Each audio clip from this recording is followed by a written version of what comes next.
episode by like 44. We're back on Zoom. Like I said, what's important to us, we like finance, food, tech, everything. So today we have a super special guest on the Real Relate podcast today. Kat is joining us on Zoom live from New York City, correct? Yes. Hi. Thank you for having me. Bro, you better get that energy up. Hey, all right. No, before, guys, Barbara, do the introduction. Yeah, well, Kat, you're very familiar with the basic introduction question, but from your perspective, take it however you want, answer however you will. But Kat, eating all of New York, who are you today? My name is Kat. I live in New York now. I actually grew up in the Boston area, went to Providence College with you guys, and then went to the corporate world. So corporate girly by day and food blogger, eating all of NY by night. And what's your background? What are you? You said you're Greek? I'm Greek. Yeah, both my parents are. You graduated from Providence College. You came out, like I said, you're in the corporate world, doing your thing, and now you've kind of created this behemoth, eating all of NYC on Instagram. You are now a behemoth of a food blogger, essentially. And you go through all of NYC and you check out foods in different food spots. What inspired you to do this? Besides the fact that, you know, you like to go out to eat versus chefing it up in the kitchen. But what's up? What inspired you to do this? I wanted to document it because, well, this happened right in the middle of COVID. So when I moved to the city, it was right after graduation. So June of 2019. Then COVID hit all of a sudden, like, 8 months later, 9 months later, whatever. And I got back to the city a few months after that. And I decided, look, like I had not explored as much of the city as I wanted to while I was there before COVID. So I said to myself, look, I am going to go to as many places as I can, restaurants, bars, whatever, because I didn't even really give myself the chance to explore it as much as I wanted to before COVID. So I said, hey, why not document this? Mm-hmm.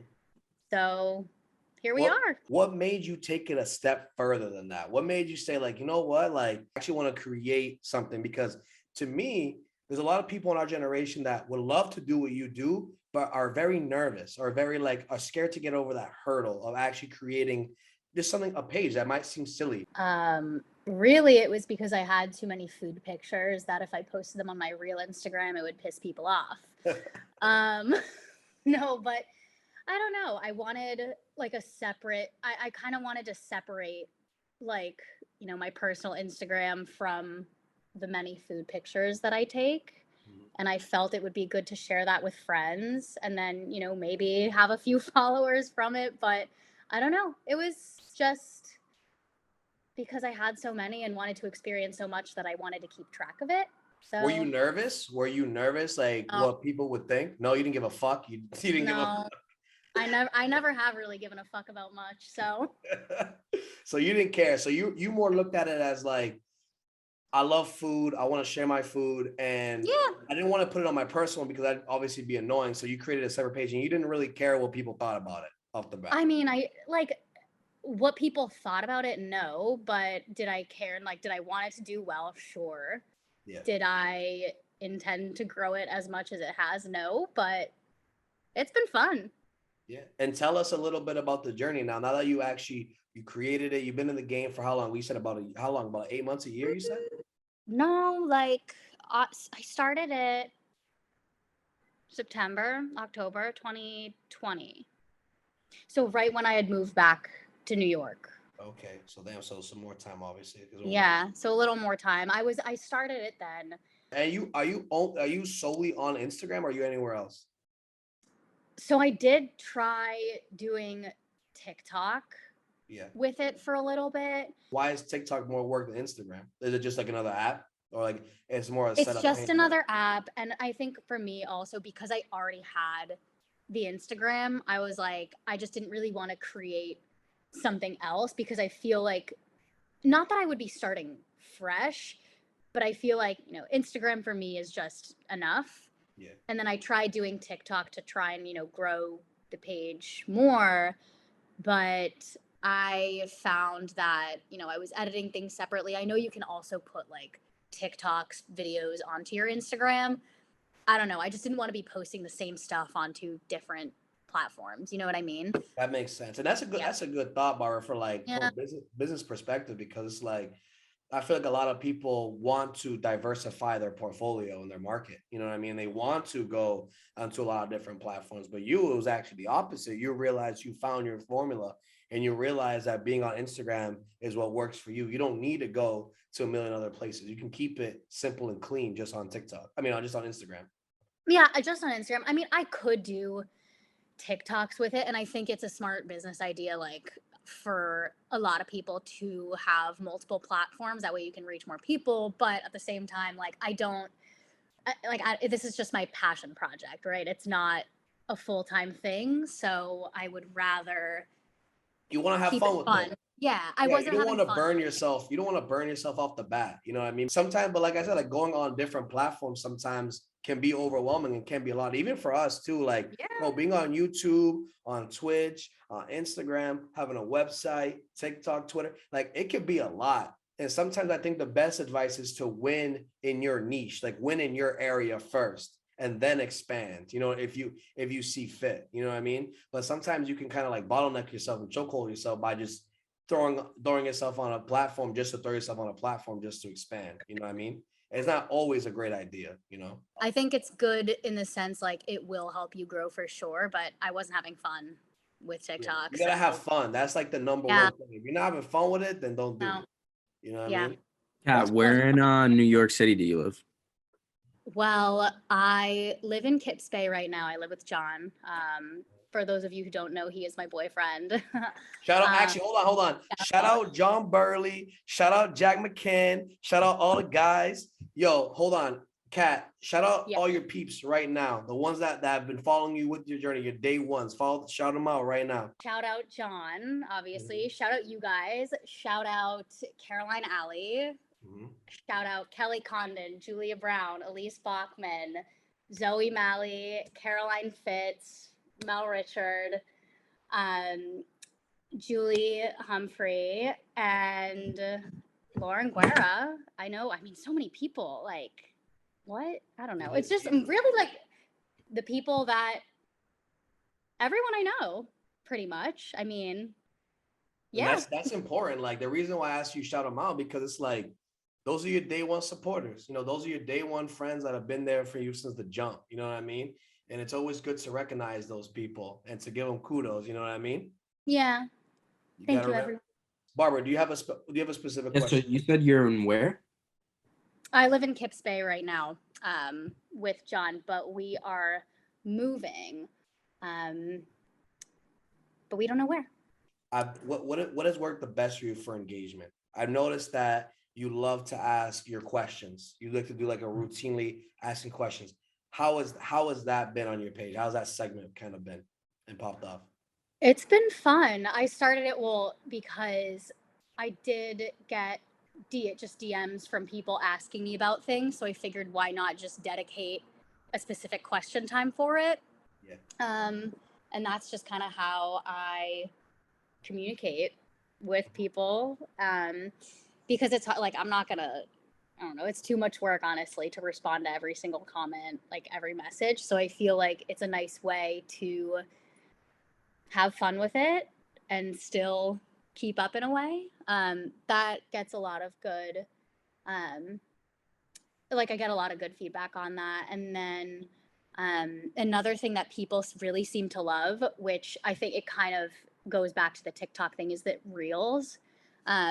Because now I think you guys know this, like Instagram is basically trying to compete with TikTok in the social media landscape. So they're really people really like the videos. So I've been trying to do more videos than I have before, which people have liked. So what are some of your favorite spots to go out to eat in New York City? It depends on the vibe. What vibe are we going Barbara, for? tear up some of these type of questions. Give me So like if you want to get out of the house for like a quick lunch, like you want like a sandwich or something like that. Ooh, I love Montague's Gusto. It's on like 35th, 36th and 2nd. Really, really good. That's what I would do for like a quick lunch, but it's more of a grab and go. You don't really sit down there. But if you're looking to sit down, I would go to Ruby's. cafe, but on an off day, like on a weekday. Don't go on the weekends. The wait gets to be like 3 hours. Best place to go, in like a couple setting, like you're going on a date. Depends on the date. Is it a first date? Is it a date that me and John would go on? Is it? Let's say a first date. Ooh, We're talking like a traditional sit down, like taking a girl out to dinner or a guy out. Okay, I like Nokeria. It's they only have gnocchi. It's really cute. They have this this plate for two, and it's all gnocchi, and it's 3 different colors made to look like the Italian flag. So there's one red section, one white section of gnocchi, and then a pesto for green. That's really good. Except whenever I go with John, can't get the pesto because he's allergic to nuts. So we'll replace it with something else. Of course he is. Okay. What would you say? I said one of the most interesting spots you've been to in New York, like maybe the most interesting food or the most interesting like decor. I went to this place recently. Actually, it's called Vita Verde. They have this like punch bowl, and they have little rubber duckies in it. That's really cute. But that's just it's a drink. The food there is really good. Ooh, I also love Gilligan's. It's this they have food too, but I mainly go for cocktails and drinks. It is in Soho, and it's decorated really nice. It's seasonal, so it's only open during like April to October. Outdoors, and they have like these palm trees. It looks like a kind of tropical almost. It's good. Yeah, I'm taking a look at it right now on like Google Maps. I'm asking the questions and Barbara's just writing them all down. Low-key. Yeah. What is the best place to go for cocktails? If you say like let's say for cocktails, like you guys are going like somewhere to just grab drinks or something like that, like on a Friday night. More casual or more fancy? Let's do casual first, then fancy. Ooh, okay. More casual, I would say this is going to be controversial. Some people might hate me for saying this. If whoever's listening to this, if I work with them, they'll know. Nancy Whiskey Pub. Yeah. It's really fun, but it's a little divey, but it is so cheap that like I could get wasted and spend like $20. Holy shit. Yeah. What? In New York? Yeah. Damn. I mean, I got like maybe with 3 fireball shots. Yeah. Over there. Okay, so that's the more casual spot. What about? Yeah, I go there a lot with I go there a lot with people from work who love it. And what about a more fancier spot for cocktails? More fancy. I like Temple Bar. I went there recently. It was very nice. It is dark inside. It has very romantic vibes, so it'd be good for a date. They have a very good espresso martini, I have to say, and they give you like free popcorn, which is good. So I liked it there. Do you go to the Trader Joe's right up the street from your house a lot? I do. Trader Joe's is fire. What's your favorite pre-made food from Trader Joe's? Why are you guys doing this to me? Jeez. I'll tell you mine first. Mine is definitely has to be the Japanese fried rice with the orange chicken. The orange chicken was also going to be mine. I also really like the chicken dumplings that they have, because you can like put them in the microwave, you can fry them, you can steam them. What's one of the best spots that has some of the best views while you're eating? This one is awesome. It's more fancy. The only reason I went is because my job paid for it. Nice. It's the River Cafe in Dumbo. Love it. You're right across Manhattan from the water. You're in Brooklyn, and you can just see the bridge. It's gorgeous. They have outdoor seating and indoor. It's a little pricey, but I wouldn't go there on like a normal day. But if work's paying for it, I'll be there. That is nice. I just found it. Some of the best brunch spots in your opinion? Bottomless mimosa, chicken and waffles, boys brunch, brothers brunch. Boys brunch is a lot different. No, I'm just kidding. Regular brunch, like regular brunch. Okay. My favorite spot for brunch, definitely Bubby's. I mean, is one of them. It's kind of basic, but they have the pancake stack you've probably seen on Instagram. Yeah. Really good for pancakes. It's really good for lunch too.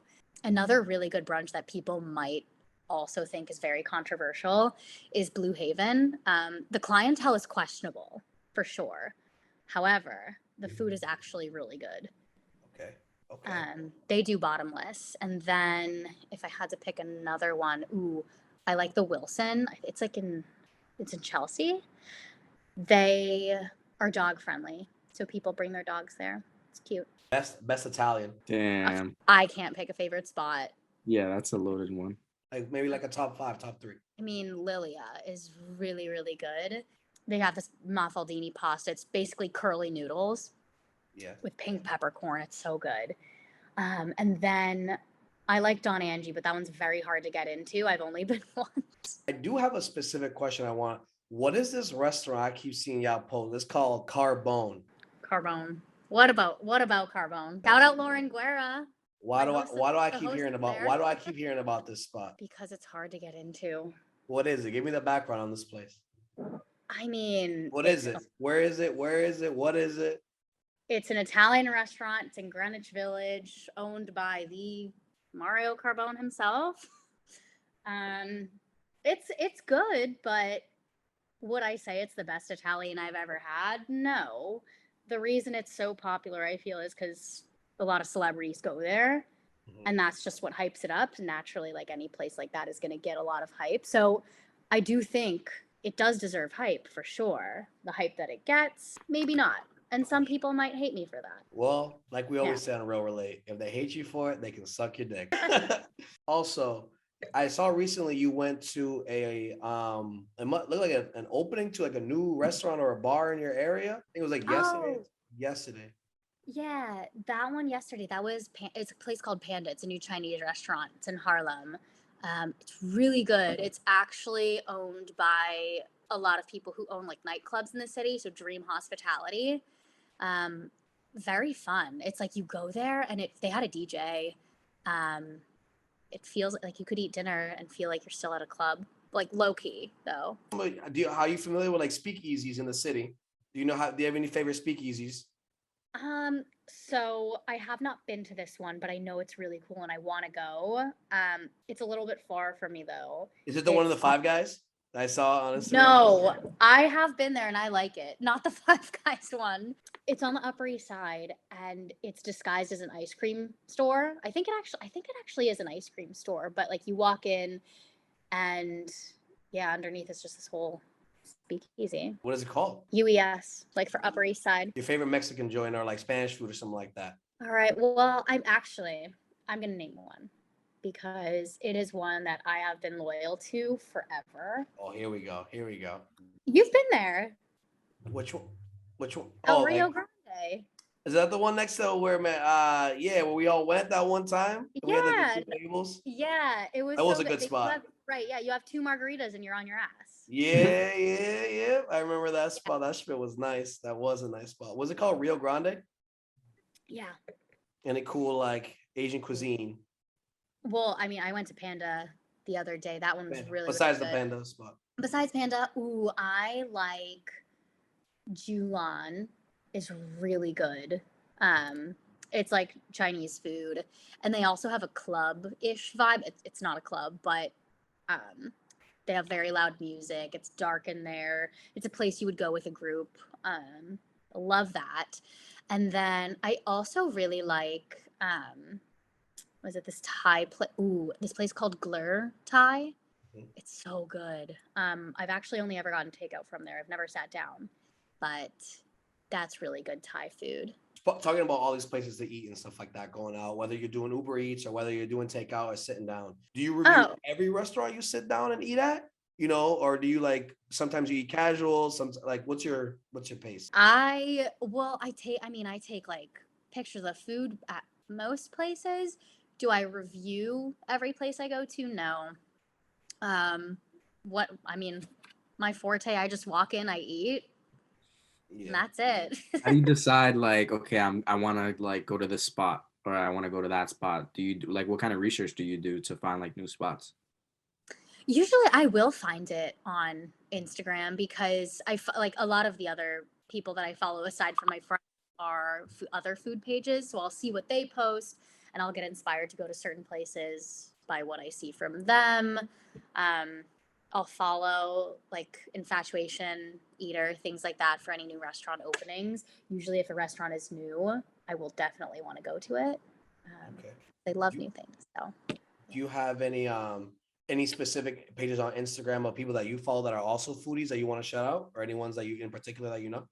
yes, my friend, two of my friends actually, Becca Schneider and Ariel Sabo.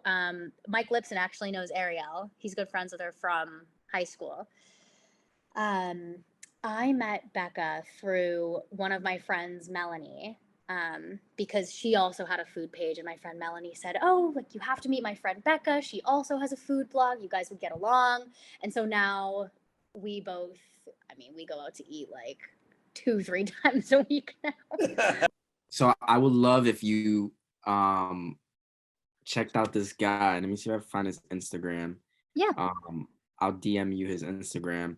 His name is Raw Money on Instagram. So they call him General Ak. He does like his food the Aki way, and he works in a bodega.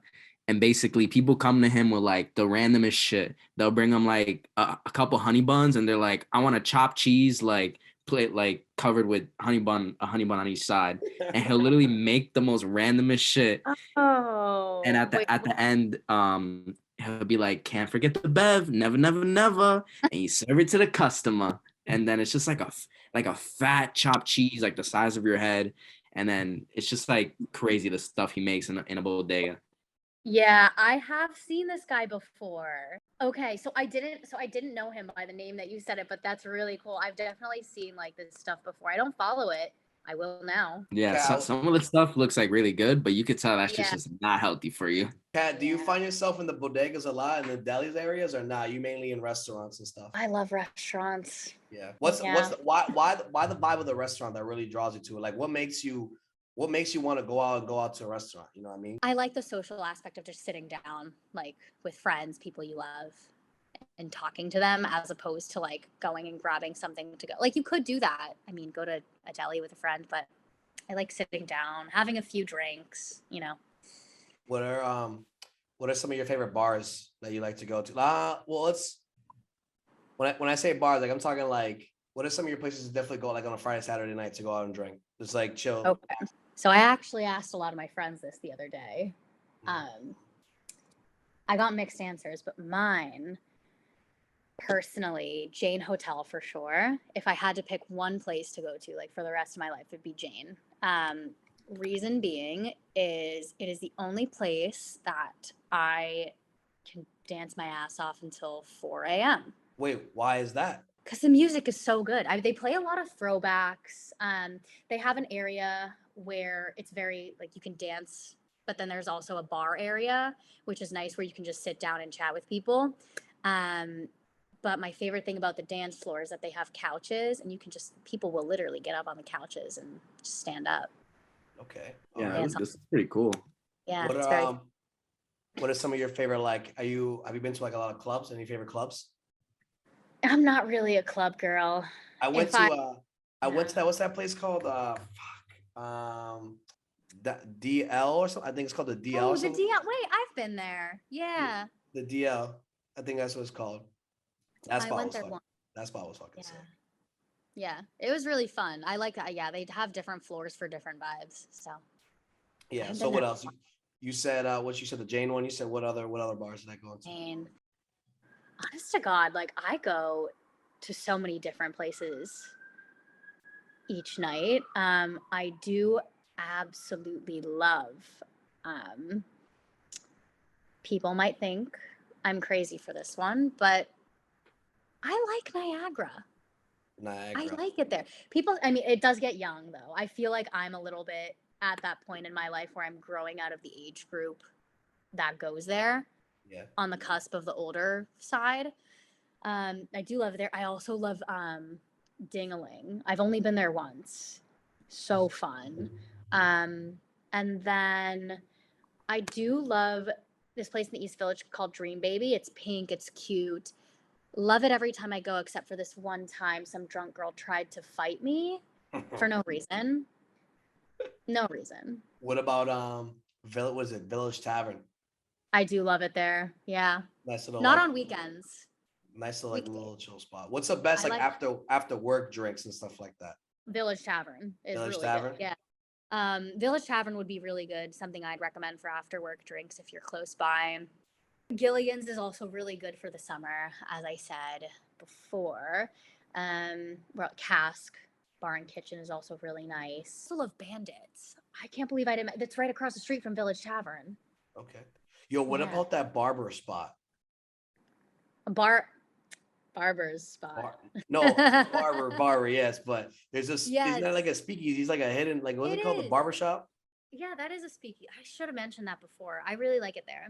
It's a speakeasy though, right? Yeah. Yeah, it's more it's a place that I would more so recommend going to at night with friends as opposed to getting drinks after work. But definitely that also downtime is Downtown. also really good. Oh, it's so fun. Yeah, it's kind of a speakeasy, but kind of not. It's underneath another bar, but it's a separate entrance. Okay. Wow, that looks cool. I was just looking up all these spots. I just ran them down. I was gonna Yeah. say what's the best late night spots to grab food at? I know you guys took me to that place next to the barber shop. It had that pizza, that square pizza. That place Village was fucking Square Pizza. gasolina, bro. Village Square Pizza is so good. Oh my god. Artichoke Basil's Pizza is also very, very good. I can't even eat a full slice from there because I don't know. This is my head, right? Yeah. The slice is like this big. Like Where, at the Artichoke? I am not eating at Artichokes. It's an artichoke slice, so they have like cream. I think there's ricotta on it. It's like, and it's this thick, size of my head. If I eat more than half the slice, I will throw up. But it's so good up until that point. Value. Yeah. What's best bagels? Are you a bagel? Well, actually, are we talking the physical bagel or like if you were to get a bagel sandwich? Let's do both. Both. If they're both different. If we're talking about the actual bagel, Essa bagel, it's really thick. Love that. Love thick bagel. And then if we're talking about the actual content, say if you got a bacon, egg, and cheese, Zucker's bagels never misses. Their cheese is so good.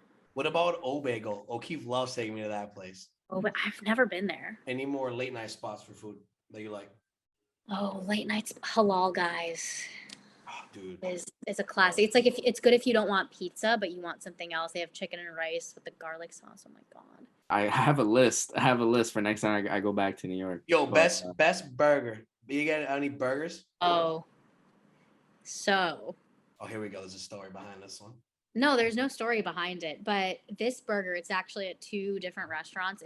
If someone lives in New York, if whoever's listening, if they live in New York, they'll know what I'm talking about. Fort Charles has a very good burger. However, I don't think it's the best, and that's controversial. I will say why. I actually like the Au Cheval burger better than the burger at Fort Charles. I think the Au Cheval burger is much better than the burger at Fort Charles, even though they have the same ownership and it's technically the same burger, same like thick cut bacon, but I think the Au Cheval one is better. That's barbecue. Not Dallas barbecue. Ooh, man, you can put that in. Mighty Quinn's is really good. Yeah, Mighty Quinn's. it's Upper East Side. I think they have other locations too. Give me like one of your best experiences at any type of restaurant or any type of bar, any place, and then give me your worst experience, like something that like awkwardly or embarrassingly happened to you. So give me your best and then give me your worst. Okay, I'm gonna start with the best. I think honest to God, probably received the best service at Carbone ever. Like the waiters treat you so nicely. Like family? Kind of, yeah. Maybe I went when it was my birthday. And so I think they knew that it was my birthday, so they wanted to make it special. They gave us like complimentary champagne. Yeah, no, they were just so nice. They explained the whole freaking menu to me. What was the worst spot? What was the What worst was the spot? worst spot? Yeah. Let me set the scene for the worst place I have ever been. I'm not going to name it, but it was my birthday a few years ago. I went for brunch. It was a large party. I mean, to be fair. How many? 10, Okay. maybe.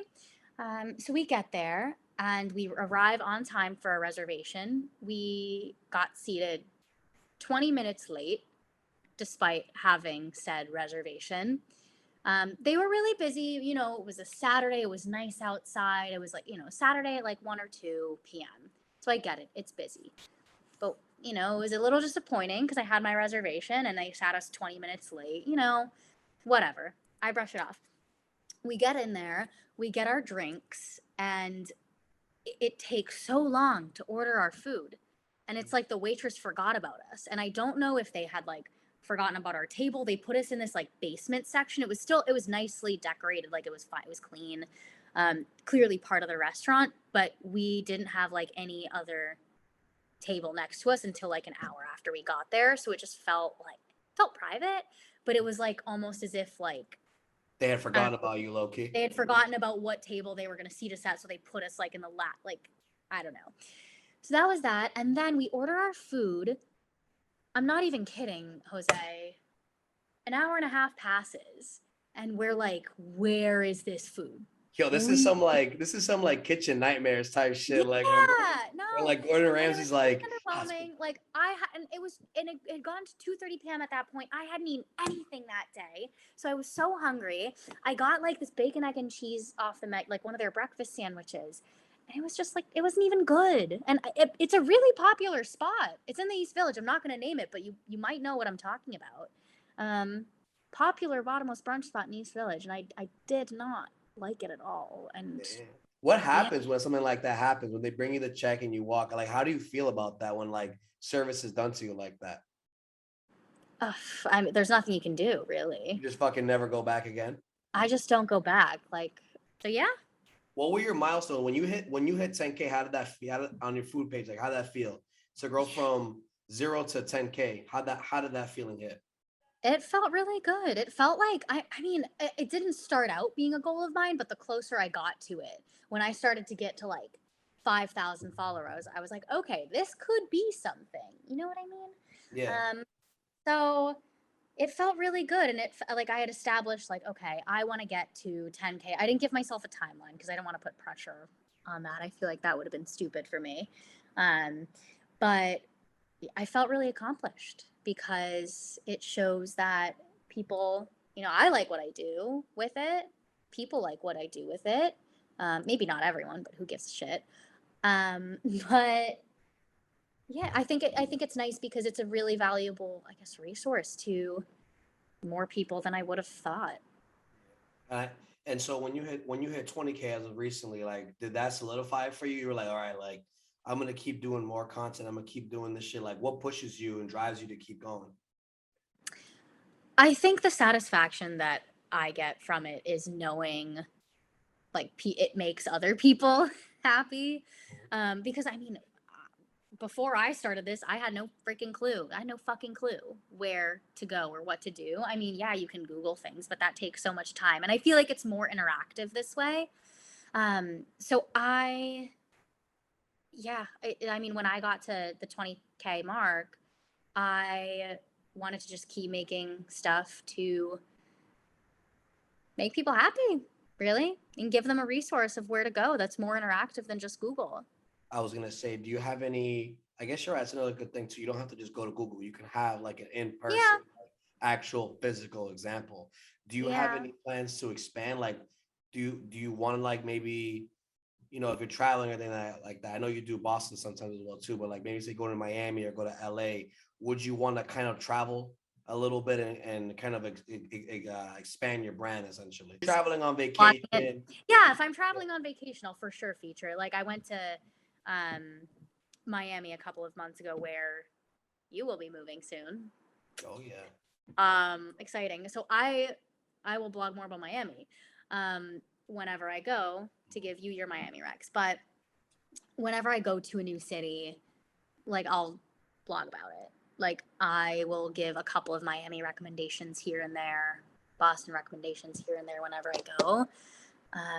But will I become a full-time food page that is dedicated to stuff outside of New York entirely? No. Do you feel Do you feel like maybe one day this shit that you'll get like 100,000, 200,000, and it'll become something full time? Like I could grow it to that, but I don't think I want to do it full time. Okay. I don't think I want to. It takes up so much time outside of work, and like I feel like, I mean, it could be sustainable, but I don't know. I like what I do as a full-time job, so I wouldn't want to give that up. No, that's But good. Barbara, yeah, I think that's a great point too. Like, yeah. not every single person wants to like fucking quit. Some people like their job. Some people like Some people like quitting the 9 to 5. I personally, I don't think I would do it. No, no. like What's your 9 I to 5? Hmm? What's your 9 to 5? Yeah, I work at a staffing agency in recruiting, so it's fun, high energy. That's what Kat used to do all over LinkedIn all the time. It was like I remember Yeah, it was like the LinkedIn post, LinkedIn post. Oh yeah, I see you post on LinkedIn all the time that you're hiring for like yeah. Different company. copywriters. I think like my priority is my full-time job because honestly, like I find more fulfillment from that. And I also think like, I mean, maybe other people would not say the same, but I don't think I would be happy if I did the food page thing full time. Yeah. It's more fun to me and I want to keep it fun. So, True. That's a good, yeah. It's always a good yeah. balance. It's like people think that like you make a page or you do this and you want to make money off of this, and people think that that's the goal. You know what I mean? That's the dream. And some people don't want to do that. You know what I mean? Some Yeah. people want to keep it something fun and light. Not everyone wants to take it to that next level. I mean, like you could make money off of an Instagram. Like I could see myself making money from it on the side, but like as a full-time thing, I don't think I would. I wouldn't. You gotta sell some merch. Get a little bit. Would you guys buy merch? Fuck yeah, for sure. You know what I mean? Okay. We'll sell merch. You sell merch. Okay. We'll buy, like, for sure. Like as I said, dip your toes into the business side of it and try some monetization. See what happens. You might really enjoy it. You may not. You know what I mean? But I think the good message is for you is like, I think a lot of young people that might be looking at this or listening to this might be like, I don't want to become super big. I just want to do it for my friends and the people around me, or people that like do want to do it for people that want to become super big and make an income off of it. You can do both. You don't have to do, well, you don't have to just quit. You know what I mean? You can do both just for fun or make money off of it. You know what I mean? I was gonna say too, like, have you ever been asked to like go to a restaurant and review it? Have you ever been asked to review food like from the restaurant while you're there, or are you usually behind like a Phantom Gourmet type of thing? You're more behind the scenes. A couple of several restaurants reach out to me on Instagram and they asked, or like they email me and they'll ask me to go in and review their food, and we arrange a time, and yeah, I'll go in and post about it. So it'll be fun. That's dope. And then do you want to do any, would you be open to the idea of collabing with anybody? And maybe someone in your area, like some of you that you mentioned earlier, maybe the Boston food dude. Would you like to collab essentially and do some content with people sometime? I feel like that would be really fun. Yeah. I've done it like a couple, of times. So me and my two friends, Becca and Ariel, that I mentioned, I had met Becca through a mutual friend, and Ariel actually at a food event at a place. Okay. That's how the three of us started hanging out together. We will like we'll go out together and like do content and stuff like that together. That's pretty lit. So I've done a little bit of that, but I would love to do more collaboration with other people. It's fun. We should do a review. When you come to Miami, we gotta do one for sure. Okay. What would we do? Best Cubano in the city. Best Cubano in the city, or best some sort of like, I want to do like an actual like a one by everyone knows the rules type of thing. You go somewhere, you eat it, review it real quick, or we could even do like a full thing where we sit down somewhere. You know what I mean? But the possibilities are endless. Yeah, there's no rules. Favorite? I forgot on one of the last two questions I got. Favorite dessert spot? Because I love me some cookies. Okay. Does it have to be dessert specific? Or is it like a specific dessert that I like at a restaurant? Can I get both? You could do both. Do both. Okay. My favorite dessert in the city, this is at a restaurant. It's the rainbow cookies at Vic's in NoHo. If you know Vic's, you know what I'm talking about. They're so good. And then dessert spot. It's hard for me to say because I love so many bakeries, but I have to say City Cakes. Because they have cookies that are not normal cookies. They're actually half-pound cookies. So they're like the size of my head. They're good. I also really like Funny Face Bakery. They have a cookie that it's really thick. But in the fall, so like September through like, I don't know, maybe October, November, they'll have this like pumpkin cinnamon sugar cookie.